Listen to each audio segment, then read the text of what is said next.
So tell me, how did you go about finding the right place to outsource the production of your clothing and accessories? Where did you start looking?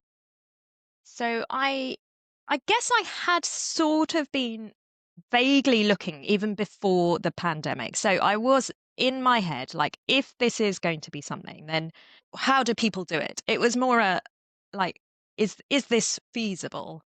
And I explored a few options in the UK and also in India. I have a lot of family in Mumbai in India, so it was easy to have a few conversations. I was in Mumbai in 2016 for a little while, so um, just kind of exploring contacts. And I found this organization, Animedh Charitable Trust, and essentially they're in Mumbai, which is where my grandmother's from.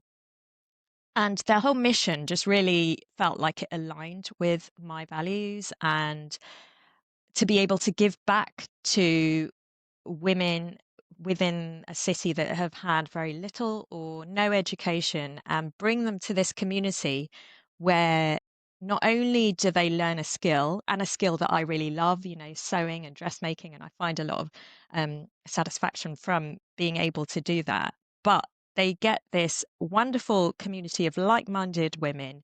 They get to chat and have a bit of a social network.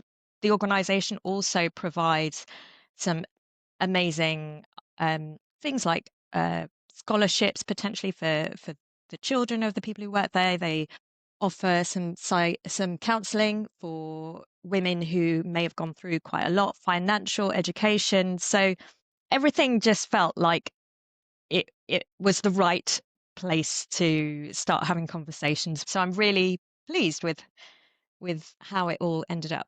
And where are you sourcing the saris from? Are they mostly sourced in Mumbai, or are you sourcing some? How does that all work? So originally it was basically my mum, then friends of my mum and Yeah. friends of my family. And there is sadly just such a vast number of saris that are no longer wanted or needed. But now I predominantly work with the charity. There are a lot of secondhand markets in Mumbai where you can buy old saris, and it's a particular kind of type of sari that lends itself to being repurposed and reused. So it's yeah, trying to find those. And what does that mean to you in terms of the waste and the sustainability factor? Going back to the conversations that you'd have had with your grandmother, tell me why that's so important to you in this business. It's it's just so funny because she would just do that naturally. That was just, even whether it's fabric or food, there was always a way. You would never throw anything if there was any opportunity to make use of it in a different way. But she didn't call it zero waste or sustainability. It was just Of how course not, she no. had grown up.